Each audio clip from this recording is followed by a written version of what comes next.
मालेगाव तालुक्यातील पाडळदे गावात 15 वर्षीय मुलाचा खून. संतप्त गावकऱ्यांचा मालेगाव पोलीस स्टेशनवर मोर्चा.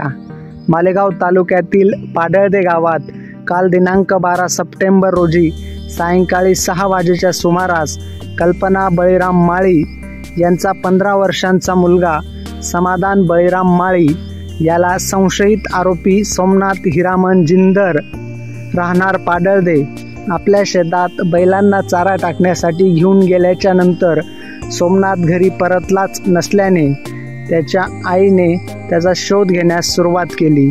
सर्वीकडे शोध घेतल्यावरही समाधान न मिळून आल्याने गावकऱ्यांच्या मदतीने संपूर्ण गावात शोध घेण्यात आला.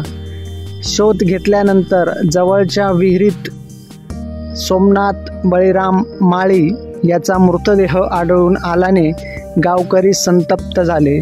संतप्त गावकऱ्यांनी लागलीच मालेगाव पोलीस ठाण्यावर मोर्चा काढत आरोपीला अटक करण्याची मागणी केली. कल्पना बळीराम माळी यांच्या फिर्यादीवरून आरोपी सोमनाथ हिरामन जिंदर यानेच आपल्या मुलाचा खून केल्याचा आरोप केला गेला. सोमनाथ जिंदर याला मालेगाव पोलिसांनी ताब्यात घेतले असून पुढील तपास मालेगाव पोलीस करत आहेत.